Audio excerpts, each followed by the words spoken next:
SER Podcast. Ucrania pide la adhesión a la OTAN por la vía rápida. Lo ha anunciado hoy el presidente Zelensky después de que Putin haya firmado la anexión a Rusia de 4 territorios ucranianos que representan aproximadamente el 15% del país. Правде сила, а значит победа. Победа будет. Después de firmar esa adhesión unilateral de esos territorios ucranianos, el presidente ruso se acaba de dar un baño de masas en la Plaza Roja de Moscú, diciendo la victoria será nuestra. Eso es lo que ha prometido en un acto multitudinario en el que ha advertido de que defenderán con todos los medios a su alcance esos 4 territorios que ha ocupado y anexionado sin reconocimiento de la comunidad internacional. El presidente ruso juega la carta de la amenaza nuclear, acosado por la falta de resultados en los más de 7 meses de guerra, una invasión que Putin justificó en su momento precisamente por la posibilidad de que Ucrania acabara metida dentro de la OTAN. Al final ha sido esa misma guerra la que ha empujado a Ucrania hacia la OTAN. Мы de-facto союзники. Це вже досягнуто. De hecho, en el vídeo en el que Zelensky firma la solicitud de adhesión, asegura que ya son aliados de facto de la OTAN. Le han preguntado por esa solicitud al secretario general de la alianza, Jens Stoltenberg, que dice que cualquier país democrático europeo puede pedir entrar, aunque ha recordado también que la solicitud tiene que aprobarse por consenso de los 30 aliados. No sonaba demasiado entusiasmado el secretario general de la OTAN ante la solicitud de Ucrania, porque esto pone a la alianza en una posición muy delicada. Si aceptan a Ucrania, lo que es una guerra entre 2 países involucraría a la OTAN de forma directa. Si la rechazan, el mensaje al gobierno de Zelensky es que los están dejando solos. En fin, lo ampliamos ahora. Antes nos vamos a ir a Valencia porque un conductor borracho y drogado acaba de atropellar a 4 personas. Están heridas, 2 de ellas muy graves, incluyendo un niño de 5 años. Última hora, Inma Pardo. El conductor del turismo iba circulando de forma extraña, según testigos, por la avenida de Peris y Valero en Valencia, ha dado un volantazo, ha cruzado la mediana por setos y un paso de peatones, atropellando a esas 4 personas. Con el impacto han caído al otro sentido de la avenida, donde han sido arrolladas por otro vehículo. El conductor que ha provocado este accidente ha dado positivo en alcohol y drogas y, como resultado del siniestro, una mujer y uno de los hombres han resultado heridos leves, mientras que el niño y otro hombre se encuentran en estado grave. Previsión del tiempo, Jordi Carbó. Buenas tardes. El fin de semana se presenta con tiempo soleado y temperaturas claramente más altas. No esta noche. Mañana a primeras horas las mínimas incluso serán un poco más bajas que hoy. Frío en la mayor parte del país, incluso en puntos costeros. Pero mañana por la tarde ya serán más altas las máximas si las comparamos con las que tenemos ahora mismo. De manera que al sol el ambiente será más agradable. Tampoco tendremos demasiado viento. Y el domingo de temperaturas un poco bajas a primeras horas a una tarde de calor con máximas de 25 a 30 grados en la mayor parte de poblaciones. Hay media hora 25 Deportes. Gallego, buenas tardes. Buenas tardes. El seleccionador de fútbol femenino, Jorge Vilda, ha dado la lista de jugadoras convocadas para los 2 próximos partidos de la selección. Por supuesto, no están las 15 jugadoras que solicitaron su ausencia por discrepancias con el cuerpo técnico. Tampoco 2 veteranas que han mostrado su solidaridad, como Irene Paredes o Jenny Hermoso. Vilda, reforzado por la federación, defiende su actuación y dice que a pesar de todo el ruido ni se ha planteado dimitir. En ningún momento por lo injusto, por todo lo que hemos creado en el pasado y todo lo que hemos conseguido, por lo que seguimos ahora mismo consiguiendo. Lo que tenía muy buena pinta y no habíamos dejado la piel para construir una selección de la que todo el mundo estaba orgulloso, y sé que lo podemos volver a conseguir. Y recordemos que hoy vuelve la Liga en Primera División. A las 9 se juega en San Mamés el Athletic de Bilbao Almería. Empieza ahora 25.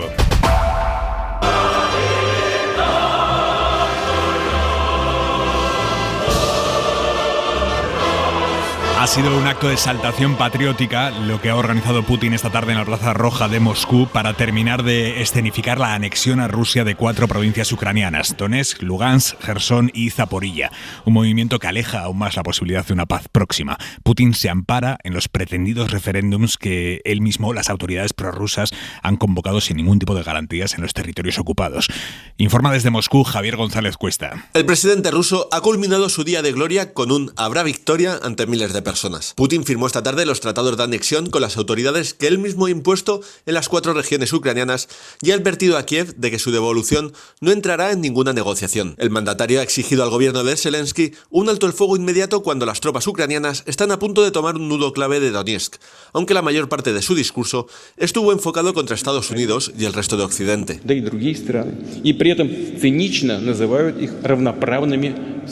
Putin afirmó que su país libra una lucha histórica en defensa del mundo ruso y sus valores tradicionales contra el satanismo occidental, según dijo, y advirtió de que defenderá sus nuevos territorios con todos los medios posibles. De hecho, afirmó que el bombardeo atómico de Hiroshima y Nagasaki puede ser un precedente para los demás. Tras ese anuncio de Putin ha llegado la respuesta ucraniana, la solicitud de anexión a la OTAN por la vía rápida. Victoria García, buenas tardes. Hola, Aimar, buenas tardes. ¿Cuáles son los próximos pasos? El proceso no ha dicho Stoltenberg que vaya a ser considerado urgente, como fue el caso de Suecia en Finlandia. El procedimiento, dice, es estándar. Cualquiera que tenga un régimen democrático en Europa puede pedir entrar en la OTAN. Respetamos ese derecho. Hemos dicho una y otra vez que las puertas de la OTAN están abiertas.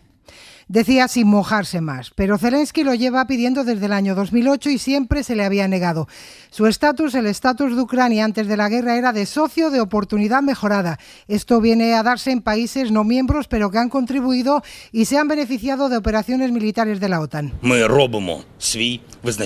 Porque de facto hemos llegado a la OTAN cumpliendo los estándares atlantistas y pedimos la entrada como medida defensiva frente a Rusia. Ucrania ya es uno de los mayores receptores de ayuda directa militar y armamentística de la OTAN, y ha dicho Stoltenberg que seguirá siéndolo. Estados Unidos, el país con más peso dentro de la alianza, ha enfriado algo esta tarde las posibilidades de que Ucrania entre en la OTAN de forma rápida. Lo ha dicho el secretario de Estado del país, Antony Blinken. Nuestra posición es clara y sigue siendo la misma que hasta ahora. Apoyamos firmemente la incorporación a la OTAN de países que buscan unirse y que pueden añadir sus recursos, pero hay un proceso para hacerlo y los países vamos a continuar siguiendo ese proceso. Y lo que ha hecho Estados Unidos esta tarde, como prácticamente toda la comunidad internacional, ha sido condenar con dureza la anexión rusa de los territorios ucranianos. Isabel Villar. La Casa Blanca acusa a Rusia de violar el derecho internacional con una anexión que no tiene, dicen, legitimidad. Anuncian nuevas sanciones y Joe Biden acaba de decir que su país no se va a dejar intimidar por lo que ha hecho hoy Putin. La presidenta de la Comisión Europea, Ursula von der Leyen, ha dicho que la anexión ilegal de Putin no cambiará nada, que esas 4 provincias siguen siendo territorios ucranianos, y también todos los países del G7, donde están además Reino Unido, Canadá, Japón, Francia, Italia, Alemania, hablan de una anexión ilegal. Y el presidente del Gobierno de España, Pedro Sánchez, asegura que ni Europa ni España reconocerán jamás, dice, la anexión ilegal de esos territorios ucranianos, y ha condenado además el ataque ruso justo hoy contra un convoy de civiles en Zaporilla, en uno de esos territorios. Al menos 25 personas han muerto, personas que según las autoridades ucranianas estaban en sus coches intentando salir de ese territorio ocupado por los rusos. O ir a buscar ayuda humanitaria. Hay más de 60 heridos, entre ellos niños, según las autoridades ucranianas, en ese ataque con misiles que se ha producido a decenas de kilómetros de la línea del frente. Se trata del episodio con más víctimas civiles desde la matanza en la estación de trenes de Kramatorsk en abril, cuando murieron medio centenar de personas. Zelensky habla de un ataque terrorista, asegura que el Kremlin quiere vengarse por la contraofensiva ucraniana y dice que solo hoy han lanzado 16 misiles en esa región, en Zaporilla. Atención a quienes tienen hipotecas a tipo variable, porque el Euribor cierra septiembre con la mayor subida de su historia, por encima del 2,2%. Y esto tiene traducción directa en las hipotecas variables que toca actualizar ahora. Van a subir casi 200 euros al mes de media. Jordi Fábrega. Es la mayor subida en un mes desde que existe el Euribor, aunque las previsiones dicen que el mes que viene y el siguiente el incremento aún será mayor. Por ahora, las cuotas de las hipotecas a tipo variable que se tengan que actualizar en función del Euribor de septiembre subirán una media de 197 euros. Estamos hablando siempre de una hipoteca media de 150.000 euros a devolver en 25 años, con un diferencial de 1 punto sobre el Euribor. La cuota de esta hipoteca pasará de 532 euros al mes a 729. Se dispara casi un 50%. Todo fruto de que el Euribor prácticamente se ha doblado en el último mes. Ha pasado del 1,2% en agosto al 2,2% en septiembre.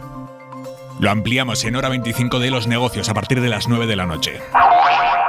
Todas las medidas que tienen que ver con el IRPF se notarán ya durante el año que viene y, por tanto, tendremos capacidad de que los ciudadanos puedan transitar mejor la crisis. Es la ministra María Jesús Montero, hoy en Televisión Española, defendiendo los cambios fiscales que anunció ayer el Gobierno y que el PP considera populismo fiscal, empezando por el impuesto a las grandes fortunas que anunció ayer la ministra de Hacienda.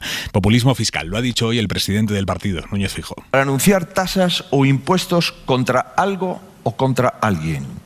Es un error que reproduce la consabida dialéctica populista. Es decir, es populismo fiscal. Probablemente uno de los mayores beneficiados de esta reforma fiscal puede ser Portugal, con un primer ministro que demuestra que se puede hacer una política fiscal más atractiva y enfocada hacia la atracción de los patrimonios, hacia la atracción de las rentas y de las inversiones. Pero está agitando Feijóo en público la idea de que los ricos españoles saquen su dinero de España y se lo lleven a Portugal. ¿Eso es lo que está haciendo Feijóo? Bueno, no solo Feijóo, el PP en general. Juanma Moreno, hoy presidente andaluz. Yo tengo una competencia por parte de un gobierno socialista como el portugués que no tiene este impuesto. Y no tiene ningún sentido que por un elemento puramente ideológico, por la cercanía de las elecciones autonómicas y municipales, al final se haya hecho una contrarreforma. Y a las críticas se ha sumado hoy Rajoy con una caricatura de la política fiscal del gobierno. Y hay un tema que a mí me preocupa mucho, que es resucitar de nuevo el viejo debate ricos-pobres. Eso es muy peligroso. Eso es populismo, eso es Perón, con todos mis respetos, Mauricio. Ponemos a Perón y a Robin Hood en el gobierno y ya hemos cuadrado el circo. Ante estas críticas, el gobierno defiende su plan fiscal, su impuesto a las grandes fortunas también, insistiendo en que ellos gobiernan para la mayoría y que el PP lo hace para los más ricos. Es la tesis de Félix Bolaños, ministro de Presidencia. Me parece que es normal que las medidas fiscales que ayer adoptamos pues decepcionen al Partido Popular, porque el Partido Popular se dedica a beneficiar fiscalmente a las grandes fortunas y a las grandes rentas y a los grandes millonarios, y por tanto pues es lógico que el Partido Popular se decepcione. Le ha salido a Macarena Olona un aliado potente dentro del sector de la ultraderecha y en el marco de su batalla con Vox. El grupo ultracatólico Hazte Oír, que hasta ahora apoyaba al partido, a Vox, ha salido en defensa de la exdiputada. Su presidente ha puesto en marcha una recogida de firmas para pedirle literalmente que no deje de ser el azote de la izquierda. Sara Selva. Es habitual que el lobby ultracatólico recoja firmas para defender sus postulados o para cargar contra el gobierno. Ahora ha decidido utilizar esa misma estrategia para defender a Olona. Así que en la primera guerra interna pública del partido de extrema derecha, Hazte Oír decide ponerse del lado de la exdiputada, distanciándose de la línea marcada por Vox. El fundador de la organización ultraconservadora, Ignacio Arzuaga, que ha sido amigo de Abascal, compara a Olona con la política italiana Giorgia Meloni y le pide que siga luchando como hasta ahora. Hazte Oír y Vox no solo comparten ideas, algunos de los miembros del partido han estado vinculados a la organización, pero ahora Hazte Oír pone distancia. No es la primera vez que lo hace. Ya en otras ocasiones le ha afeado a Vox que se parezca demasiado al PP, que no defienda de forma efectiva sus postulados, es decir, la lucha contra el aborto, la negación de la violencia machista o la transfobia. Por cierto, Sara, esta grieta que ha abierto en la ultraderecha la salida de Olona de Vox se nota también en un chat de Telegram que han montado los seguidores de Olona. Se creó antes de que eclosionara en público la guerra. Así que hay de todo, empezando por militantes que dicen que se van a dar de baja de Vox tras la salida de Olona, otros apoyando a Olona entusiastamente. Sí, se creó cuando Olona anunció que iba a hacer el Camino de Santiago, así que desde el grupo sus seguidores han visto cómo Vox le daba el portazo, y es eso lo que ha generado más debate entre los miembros del grupo. Hay quien opina que Vox está haciendo el harakiri, eso dicen, otros que aseguran que se han dado de baja del partido después de lo que ha pasado con Olona, y también todo lo contrario, los que critican los movimientos de la exdiputada por generar división en la extrema derecha. Hay además mucha crítica al funcionamiento del partido, a la falta de democracia interna, con miembros quejándose de que si no se acepta lo que la dirección nacional dice, hacen lo posible para amargarte la vida. Entre los miembros están dos de los diputados de Vox Murcia que fueron expulsados y que ahora están del lado de la exdiputada. También forma parte del grupo la propia Olona, que participa agradeciendo el apoyo a los que aún siguen defendiéndola. Y en Cataluña, después de que Junts haya dejado en manos de la militancia la decisión de romper o no el gobierno de coalición, hoy ha sido el presidente aragonés quien les ha devuelto el ultimátum. Aragonés exige al partido de Turull y Borràs que se den prisa, que no estén demasiado tiempo mareando la perdiz y que si quieren salir del gobierno catalán, pues que lo hagan ya. Hay decisiones que no dependen de mí. Todo el mundo tiene que tomar decisiones y hacerlo con la máxima celeridad.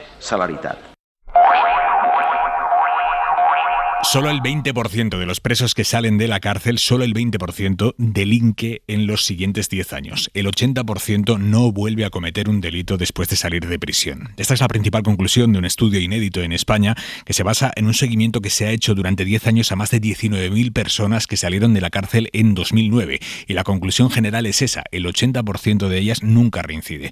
Entre los que sí, los que más vuelven a delinquir son ladrones, y en el caso de los maltratadores reincidentes, el 41% volvió a agredir a una mujer tras salir de la cárcel. Javier Bañuelos, buenas tardes. ¿Qué tal? Buenas tardes. Sí, en 10 años de los casi 20.000 presos que quedaron en libertad, solo el 20% volvió a delinquir. Yo prefiero decirlo de otra manera. Un 80% de los internos que cumplen su condena y alcanzan la libertad no vuelven a prisión por haber cometido nuevos delitos. Ese dato evalúa la eficacia del sistema penitenciario según el ministro del Interior, un análisis que constata también que casi 4.000 expresidiarios volvieron a delinquir, más de la mitad en los 3 primeros años desde su puesta en libertad, la mayoría hombres españoles de entre 30 y 50 años. Preocupa también que 4 de cada 10 presos reincidentes que cumplieron condena por malos tratos volvieron a agredir a una mujer al salir de la prisión. Entre los asesinos, la tasa de reincidencia fue la más baja de todas. En 10 años solo hubo 6 casos. El huracán Ian se dirige al estado de Carolina del Sur, que lleva días preparándose. Se espera que toque tierra con categoría 1, que es la más baja, pero suficiente para que el nivel del mar suba más de 11 metros. Esa es la previsión. Y esto mientras en Florida sigue la búsqueda de víctimas y supervivientes. Acaba de decir el presidente del país, Joe Biden, que los daños que ha causado lo convierten en uno de los más devastadores de la historia de la nación. Hay al menos 21 muertos, según el jefe de emergencias, pero la cifra es provisional, porque el panorama que Ian ha dejado a su paso, carreteras, casas, puentes totalmente arrasados, es desolador. Hay al menos 21 muertos, según el jefe de emergencias, pero la cifra, insisto, es provisional. Todo está dañado, la verdad que todo esto nos hemos quedado en la calle. Pues es difícil porque tenemos que volver a empezar. Casi 2 millones de personas siguen sin luz y se ha declarado el estado de emergencia. Y en Brasil empieza la cuenta atrás para sus elecciones más reñidas y decisivas en muchos años, con el expresidente Lula da Silva en cabeza en las encuestas, rozando en los últimos sondeos el 50%, que le permitirían ganar directamente en primera vuelta.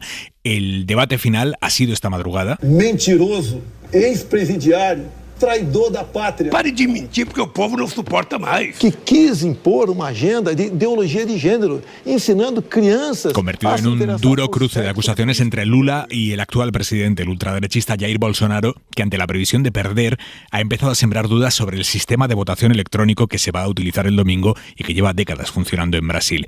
Allí no hay jornada de reflexión, en Brasil no la hay, así que hasta el mismo domingo los candidatos van a continuar con la campaña. Si ninguno consigue el 50% de los votos, los 2 candidatos más votados se enfrentarán el día 30 en una segunda vuelta. Les sonará su voz, la voz de Bruce Willis. Come on, baby, come to Papa. Come to the coast, we get together. Voz inconfundible y hasta hoy un actor irrepetible. Y decimos hasta hoy porque Bruce Willis ha vendido sus derechos de imagen para que su cara, su rostro, su voz, todo eso se pueda recrear en otros proyectos a través de la inteligencia artificial. Es el primer actor vivo que cede su cuerpo con ese fin. Y ahora la empresa que ha comprado los derechos va a poder reproducir un gemelo digital de Bruce Willis. Claudia Platero. Y ese gemelo podrá utilizarse para fines comerciales, en anuncios o no. Lo que ha hecho Bruce Willis es vender su timbre de voz, las inflexiones que hace y su propio cuerpo para que se pueda reproducir y pueda salir en pantalla gracias a la tecnología Deepfake, una tecnología que ya se utilizó, lo recordarán. Tú sabes por qué a mí se me entendió en todo el mundo. En este anuncio de Cruzcampo para recrear la imagen y la voz de Lola Flores. Willis tiene una enfermedad cognitiva grave, la afasia, que fue lo que le hizo retirarse. Así que esta venta es una forma de monetizar su imagen pese a no poder volver a actuar más. Ese gemelo digital lo hará por él. Es un debate ético amplio porque la venta ya está hecha, pero no se sabe para qué se van a utilizar esas imágenes en un futuro. Un debate, el de la inteligencia artificial, que los actores ya habían puesto sobre la mesa antes incluso de saberse este caso concreto de Bruce Willis. El Sindicato Británico de Actores, por ejemplo, cuestionó este método y a raíz de una encuesta a 400 actores dedujeron que al 90% les daba miedo perder oportunidades de trabajo. Y termina el viernes con más datos sobre cómo leemos, cómo vemos pelis o cómo vamos a cines o a teatros. Es la encuesta de hábitos y prácticas culturales que acaba de publicar el gobierno y que refleja, entre otras cosas, que tras la pandemia tenemos más suscripciones a plataformas digitales porque se podían hacer menos cosas fuera de casa, obviamente, pero el contrapunto también, obviamente, es que ha bajado el número de asistentes a espectáculos en directo y aunque ya no hay restricciones, el sector no se recupera. Dani de la Fuente. A todos nos ha pasado. Uso mucho más Netflix y Disney después del COVID. Con las restricciones nos quedamos en casa, consumimos todo online. No, ahí no iba al cine, lógicamente, hasta que no se estabilizó un poco la cosa. Sí es cierto que luego ya vida normal completamente. La encuesta está realizada entre marzo de 2021 y febrero de 2022, es decir, las restricciones todavía lastran a la cultura, pero aún sin ellas... O sea, es que todavía vivo como con un poco con el miedo de acercarme a la gente y eso, entonces sí que noto que he cambiado. Las salas de cine y de teatro no se están llenando, es una realidad. Ni un 10% va al teatro, antes era un 27%, ni un 27% va al cine. Antes de la pandemia eran casi 6 de cada 10. Yo he cambiado de hábitos en cuanto al cine. El cine sí que es verdad que voy mucho menos. La misma caída registran los museos y exposiciones porque no tenemos tiempo o no nos interesa. A partir de la pandemia ha ido bastante menos, no apetece tanto y plataformas digitales bastante más. Crece el consumo digital, las plataformas de películas y series sobre todo, y también la lectura digital. Por la comodidad que me supone descargarme el libro en el momento, no tener que ir a ninguna librería ni esperar a que me traigan el libro a casa. Lo que más hacemos es escuchar música, ver la televisión y navegar por internet. Los videojuegos también crecen exponencialmente y cae la piratería. Y a esta hora, la mirada de Xavi Vidal Folk. A Putin le encantan los referéndums. Celebró uno en Crimea que fue una farsa y ahora estos de Ucrania que son una farsa doble. A Hitler le gustaban los referéndums y celebró uno muy famoso para anexionarse a la Austria militarmente ocupada mientras la aterrorizaba. A Franco le encandilaban los referéndums. Celebró alguno del todo siniestro con votaciones de más del 100% del censo. A los dictadores les gustan estas falsas votaciones porque se pueden trucar fácilmente a su antojo. Si echas a la mitad de los habitantes, por ejemplo, a los partidarios de seguir perteneciendo a su propia tierra, como sucede en el este de Ucrania, pues los ganas en un plis-plas. Los referéndums son tontunos porque ofrecen respuestas simplonas a problemas complejos, salvo que sean para ratificar un acuerdo plural previo. Son nefastos porque dividen y desgarran a una sociedad. Provocan la polarización binaria de posiciones políticas, rompen la cohesión social, son de interpretación política complicada. En cada postura se resumen muchas otras. ¿Quién dirime su sentido? No hay parlamento para encauzar esa derivada. Responden a una cuestión de fondo según las apreturas de una coyuntura, de un momento cambiante, no de una convicción sostenida durante un largo plazo de tiempo. Por eso son mucho mejores las elecciones periódicas. Es de esperar que no tengamos referéndums así para escogerse a capricho un país u otro en la España de la Europa civilizada, a ver si el mal ejemplo ruso convence a los catalanes que aún sueñan con esta simpleza. Suscríbete a Hora 25. Todos los episodios y contenidos adicionales en la app de Cadena SER y en nuestros canales de Apple Podcast, Spotify, iVoox, Google Podcast y YouTube. Escúchanos en directo en la SER de lunes a viernes a las 8 de la tarde. Cadena SER. La radio.